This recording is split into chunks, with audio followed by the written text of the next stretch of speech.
सोनीचं पहिला प्रोडक्ट कोणता होता? TV, camera, play station, speakers, headphone का दुसरं काय? तुमचा अंदाज काय? आणि मी जे काही उत्तर सांगणार आहे ना, ऐकून तुम्हालाही धक्का बसेल. होय मित्रांनो, 1946 चा काळ. दुसऱ्या महायुद्धानंतर जपानची अर्थव्यवस्था पूर्णपणे कोलॅप्स झाली होती.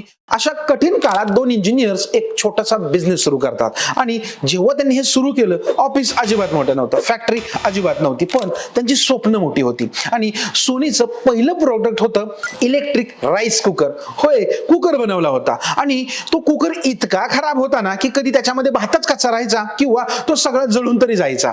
लोकांनी तो प्रोडक्ट पूर्णपणे नाकारला त्याच्यामध्ये. तेव्हा त्यांनाही धक्का बसला आणि सोनीचा पहिलाच बिझनेस एक्सपेरिमेंट पण फेल होऊन गेला. पण त्यांनी हार नाही मानली. त्यांनी गोष्ट ओळखली मित्रांनो की फेल्युअर हा काही शेवट नसतो, तो डायरेक्शन बदलण्याचा संकेत असतो.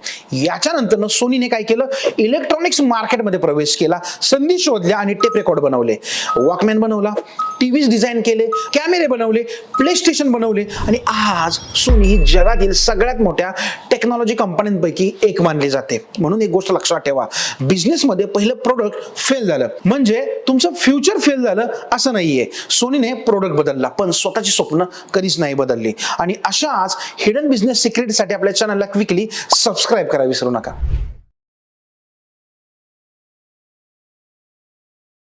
सोनीचं पहिला प्रोडक्ट कोणता होता? TV, camera, play station, speakers, headphone का दुसरं काय? तुमचा अंदाज काय? आणि मी जे काही उत्तर सांगणार आहे ना, ऐकून तुम्हालाही धक्का बसेल. होय मित्रांनो, 1946 चा काळ. दुसऱ्या महायुद्धानंतर जपानची अर्थव्यवस्था पूर्णपणे कोलॅप्स झाली होती. अशा कठीण काळात दोन इंजिनियर्स एक छोटासा बिझनेस सुरू करतात आणि जेव्हा त्यांनी हे सुरू केलं, ऑफिस अजिबात मोठं नव्हतं, फॅक्टरी अजिबात नव्हती, पण त्यांची स्वप्न मोठी होती. आणि सोनीचं पहिलं प्रोडक्ट होतं इलेक्ट्रिक राईस कुकर. होय, कुकर बनवला होता आणि तो कुकर इतका खराब होता ना की कधी त्याच्यामध्ये भातच कच्चा राहायचा किंवा तो सगळा जळून तरी जायचा. लोकांनी तो प्रोडक्ट पूर्णपणे नाकारला त्याच्यामध्ये. तेव्हा त्यांनाही धक्का बसला आणि सोनीचा पहिलाच बिझनेस एक्सपेरिमेंट पण फेल होऊन गेला. पण त्यांनी हार नाही मानली. त्यांनी गोष्ट ओळखली मित्रांनो की फेल्युअर हा काही शेवट नसतो, तो डायरेक्शन बदलण्याचा संकेत असतो. याच्यानंतर सोनीने काय केलं, इलेक्ट्रॉनिक्स मार्केटमध्ये प्रवेश केला, संधी शोधल्या आणि टेप रेकॉर्ड बनवले, वॉकमॅन बनवला, टीव्हीज डिझाईन केले, कॅमेरे बनवले, प्ले स्टेशन बनवले आणि आज सोनी ही जगातील सगळ्यात मोठ्या टेक्नॉलॉजी कंपन्यांपैकी एक मानली जाते. म्हणून एक गोष्ट लक्षात ठेवा, बिझनेसमध्ये पहिलं प्रोडक्ट फेल झालं म्हणजे तुमचं फ्युचर फेल झालं असं नाहीये.